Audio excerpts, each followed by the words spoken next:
Hello and welcome to another episode of Relationship Alive. I'm your host, Neil Sattin. And I've been working with high conflict couples for more than 15 years. Sometimes it's just one key conflict that they can't seem to get past, or a rupture that they haven't been able to repair. Sometimes it's years and years of missing each other, disagreements, hurts that add up over time to that feeling of hopeless disconnection. And it's super painful because when it comes to relationships, no one chooses to pair up or get married because they love arguing with each other or because they love that feeling of loneliness that you get when you sleep only a foot or two away from someone who feels like they're miles away. No, you get together because you feel the promise of something. You love a person. You feel a brighter future, a family, life just being better because the two of you are together. And yet, because we're not really taught in this world how to resolve conflicts by working together, when you inevitably come up against something challenging in your relationship, what do? Well, you might try to convince the other person to see things the way that you do, which more often than not leads to the other person feeling attacked and defensive. You might shut down and just retreat in silence to your corner, or maybe to the comfort of friends who'll tell you that you're right and they're wrong. And if it goes on long enough, any of these things, you might just start planning your exit. So does this sound familiar to you at all? And can you see how these common ways of dealing with conflict also come out in other ways that we experience conflict, particularly when it comes to talking about our political differences, like trying to convince the other person that they're wrong and you're right, or getting really frustrated and retreating to a place where people agree with you, feeling things escalate no matter how much you try to talk reason into the other person or hand them facts that support your argument. None of that works really well, does it? Because, well, let me ask you, when was the last time that someone leaned in to convince you that you were wrong about something and you actually were convinced and changed your mind? Or when was the last time that someone just stopped talking to you about things that were important and that mattered, and as a result, it felt like you were closer instead of just dancing awkwardly around the things that you actually care about? I'm going to go out on a limb here and take a guess that the answer to those two questions is never. So my son and I were chatting about this the other day. He's studying politics, among other things, in his first year at college, and we were talking about the pitfalls of democracy. I'm not going to argue against democracy, at least not yet, but I just want you to see that by its very nature, it doesn't lead to problem solving and collaboration. It's actually more focused around taking sides and sure, some coalition building, but that's so that you have enough votes so that you don't really have to listen to the other side. You're not incentivized to listen because the most votes just wins. And the way that we talk about problems often devolves into that my side and the other side versus finding ways to collaboratively solve problems in ways that actually work for everyone, or at least almost everyone. But let's be honest, in order to do that, we're going to have some work to do as a society to come back from such an intensely polarized place as where we are right now.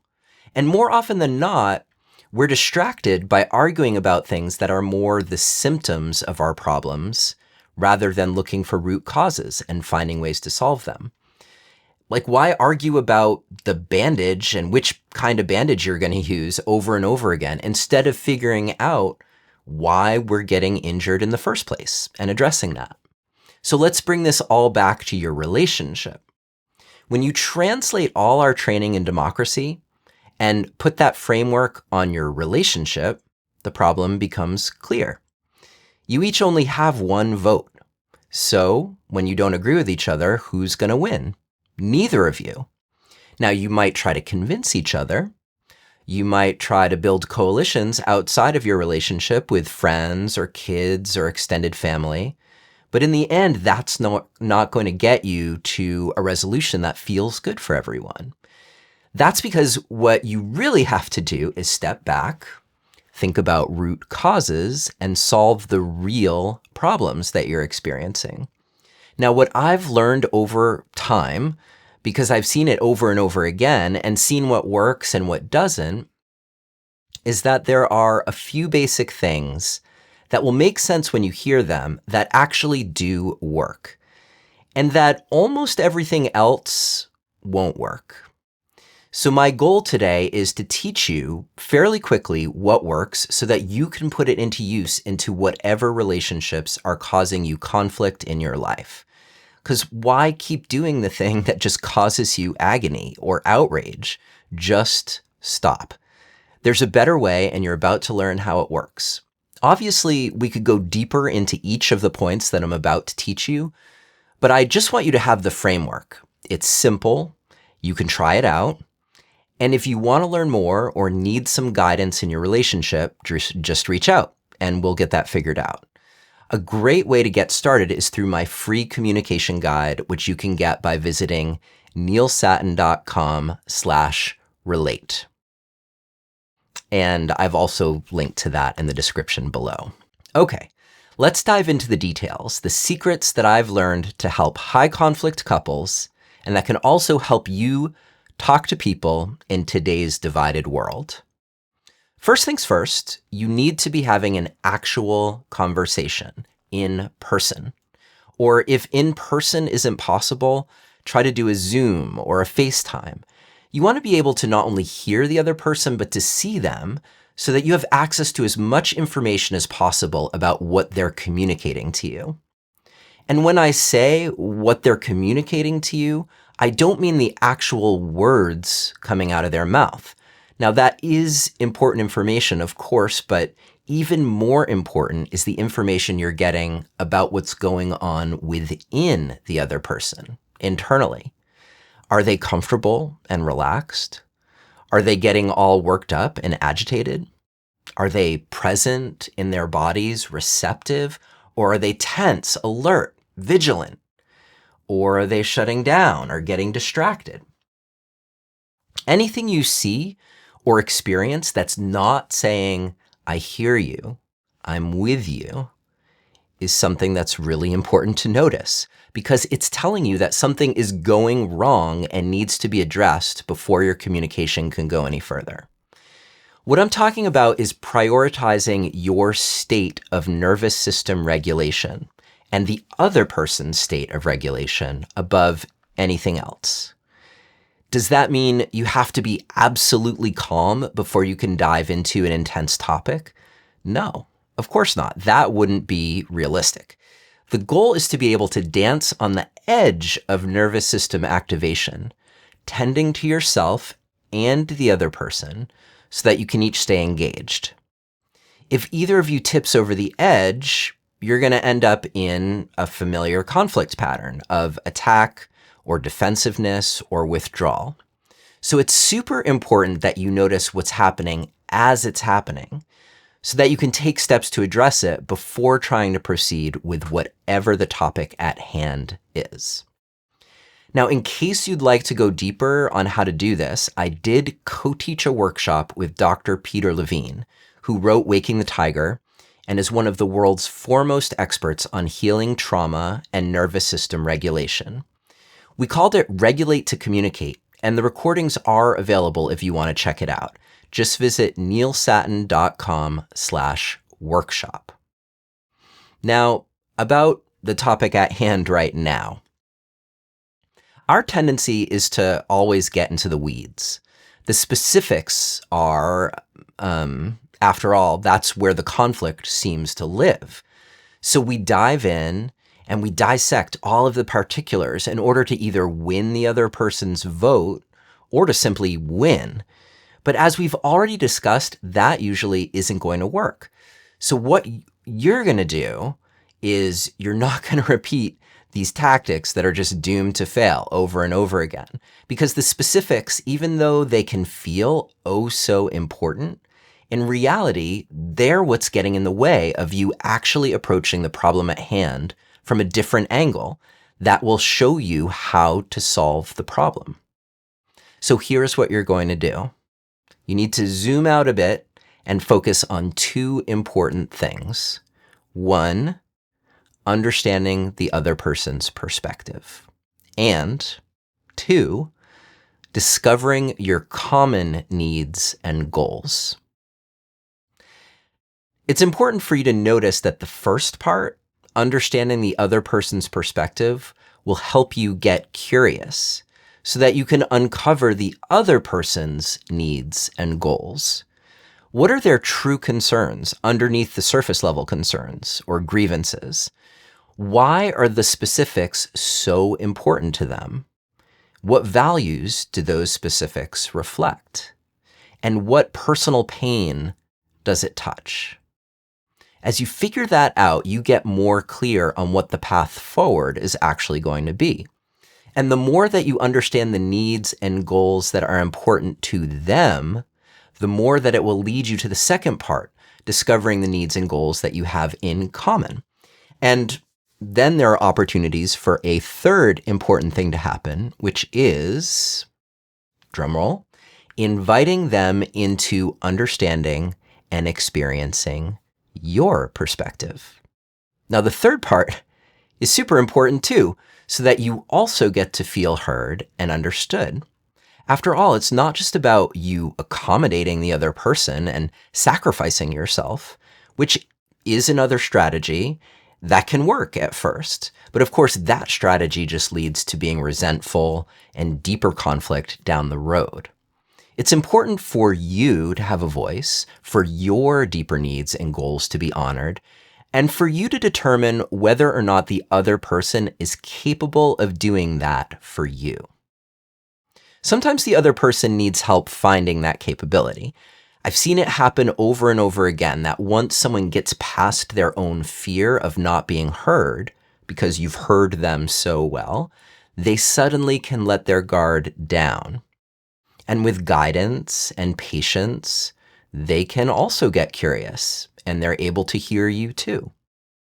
Sometimes it's quite a process to get there, to convince the other person that you're not the enemy, and that there's something to be gained from them also getting curious and being willing to listen.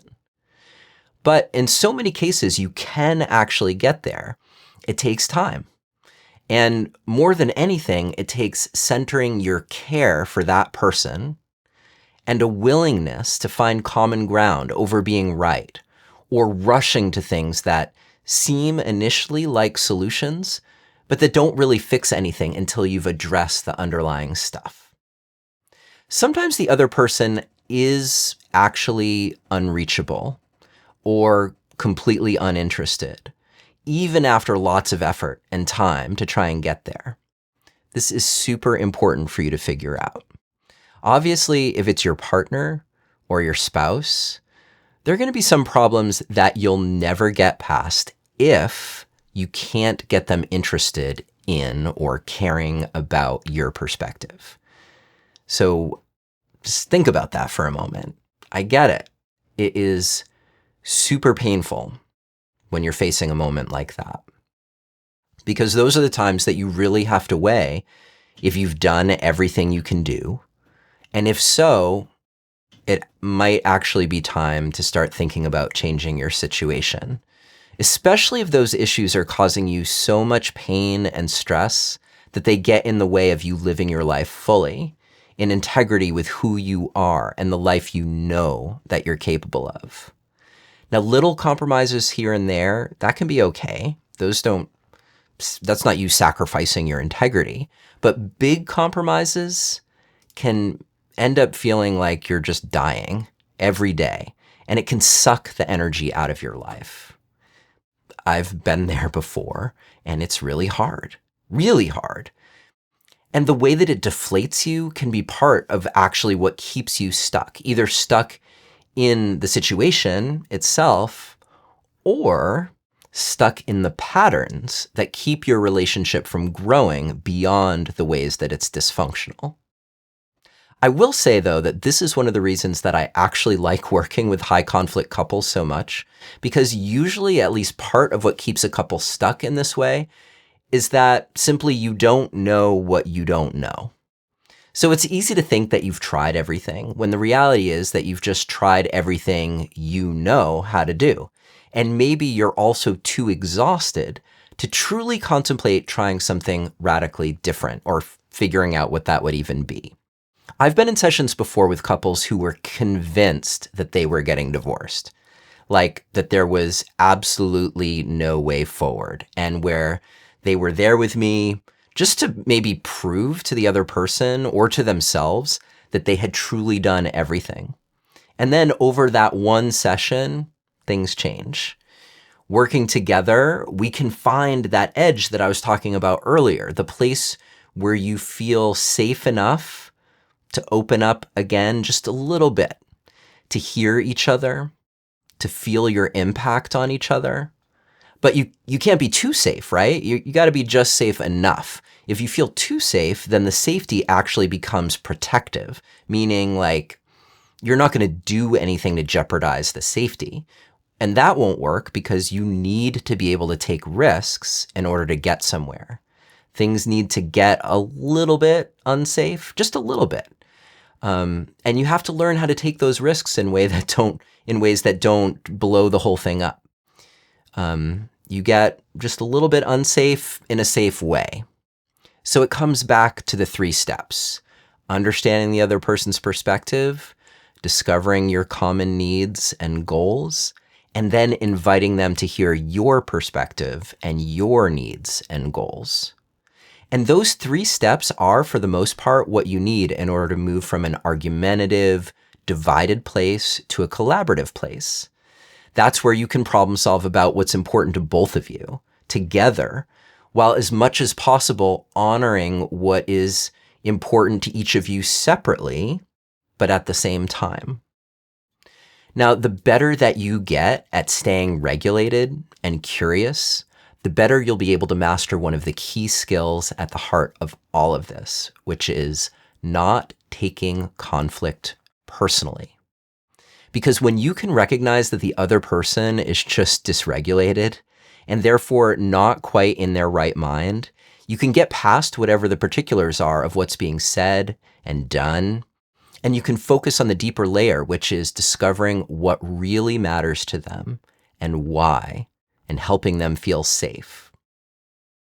This is super important, and it's actually the core of my work, so I want to just pause here for a moment. Because when you find that place where you can feel things shifting within you and just devote attention to regulating yourself enough to show up for the other person, that's when you change what's possible for the other person.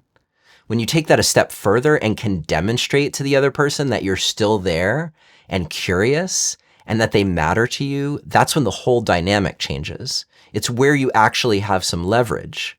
But it comes through patience and being in the process with them instead of trying to rush towards a temporary resolution. I've learned this through spending countless hours with couples who were on the verge of splitting up because they had irresolvable conflicts. When the intensity starts to ramp up, well, to be honest, I actually get a little excited. I do get nervous too, because sometimes things can go off the rails and you have to be prepared for that to happen. But if you play it too safe, as I was saying a moment ago, then you miss the opportunities at the heart of the chaos. So the reason that I get excited is because when things start to get intense, I know that I'm about to see the pattern that's at the heart of a couple's dysfunction. And the magic happens when you experience the beginning of that cycle, the tension, the disagreement, the sense of anger or hopelessness, but then you get to experience, with some guidance, a different ending. And that new outcome can reprogram your entire nervous system, especially if you get to experience that different kind of result many times over and over again. So my goal is to find the tension, then slow things way down so that you can feel your way through and find your way to the other side in a different way. Now, the advantage of being a third party in a situation like that is that I truly don't have a stake in what happens, other than my desire to help you navigate the conflicts more successfully. So I'm fully invested in helping you see each other more clearly and noticing when your nervous systems have taken over and helping you get back on track and into balance. And then you have to do these things that seem totally unnatural and foreign to you, almost forced or contrived. Things like taking responsibility for having had a huge reaction right then in the moment and apologizing right then in the moment, noticing your reactivity and dealing with it right there. And through doing that, learning how to see a reactive partner or yourself with compassion. It can be hard stuff because your brain in a moment like that is literally convinced that you're in danger. And so you have to talk yourself down off the ledge so you can see the situation a little more objectively and reorient towards strategies that get you and the other person back on the same page, where you can try to solve the problem together. What can be super challenging about that is that because it won't be easy at first, you'll inevitably fail. It's not impossible to do on your own, but you just have to be ready to experience things going sideways, recognize what's going on, and do what you can to get regulated, and then come back to those two key principles to see where they take you. Now, in the context of working through something like this with a partner or a spouse, it can be more natural to look for support because people like me exist to be guides and help you through a process like that. But when you're trying to have a conversation with a coworker or a friend or someone on social media, I'm guessing that it would be pretty challenging to say, hey, we're having trouble with this conversation. Would you be open to getting help from someone else? So let's bring this topic back now to that subject of how to heal the political divide in this country, or really in this world. Hopefully by now, the parallels are obvious to you, as they are to me. You take any two people who are on opposite sides of a political divide. If you get caught up in the specifics and figuring out who's right and who's wrong, then you end up right where a couple ends up when they get stuck there, at an impasse on the verge of divorce, if not splitting up completely. You have to get down to the heart of what the person on the other side really cares about. But maybe before you do that, you actually have to decide for yourself, are you willing to care about this person? Are you willing to listen to what's important to them?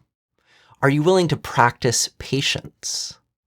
Are you willing to pay attention to when your inner alarm bells start going off, and to take care of yourself so that you don't veer off into defensive patterns? It might not be your spouse, but it's another human.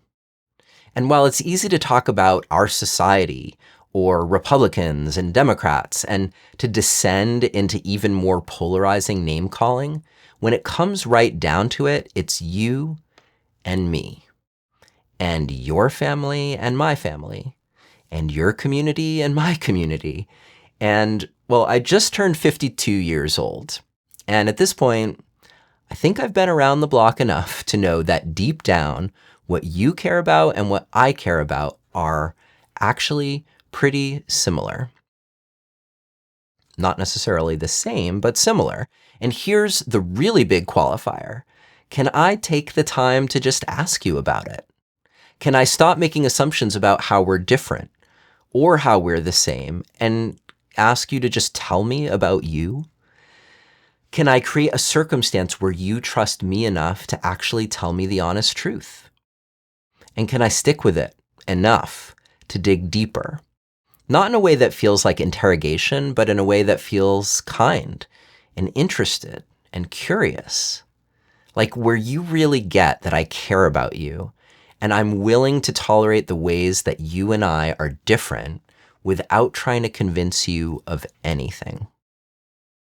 And as you share, can I identify the ways that you and I might have values in common, or values that are at least similar, where I can highlight those similarities and talk about the differences, but with nuance and respect. I want you to know that I've seen this work. It's slow progress in political conversations because people are so entrenched. It's really slow progress in long-term relationships where people are also pretty entrenched. So there are no easy fixes because the process of building understanding and trust between two people takes time. And then the ripple effect of that also does take time. But it does ripple. Just like when two people in a relationship start to heal the trust between them, the other people around them, their kids, their friends, their extended family members, they start to feel it. They start to pick up on the vibe, and everyone starts to act differently. You act differently, your partner acts differently, everyone acts differently. But those shifts do take time. And when you take two people who seem to be standing across the political divide and they start talking about their common values, about what they want to create together, like, say, a vision for a prosperous family or community or nation, or, can I even say it, a prosperous world, things change. It gets a lot easier to see how and where we're being manipulated by systems of outrage that are all designed to just feast off of our attention and to then reclaim our attention and put it back where it belongs, which is caring about each other, protecting each other, laughing with each other, building great things that we can all be proud of. Those shifts feel so much better, and they take time. And they also take patience and the energy to have just one challenging conversation, and then another, and then another. So remember to put your attention where it belongs. Understanding the other person, figuring out what you have in common, and inviting them to know you better. And that is how you bridge the divide and work towards a brighter future, either in your relationship or in the world at large. There's obviously a lot more to talk about here, but for now, if you have questions or comments, make sure you let me know. If you'd like support, you can reach out to me. My email address is Neilius, Neilius, @neilsattin.com. Or you can check out the free stuff and programs that I've mentioned, or leave a comment so I know you were here, maybe with either your biggest takeaway or your biggest question that I can answer, which will help you also integrate what we've been talking about here today. And of course, if my work is making a difference for you, don't forget to like, subscribe, and tell your friends. So, with that, I will see you next time. And until then, take good care and good luck.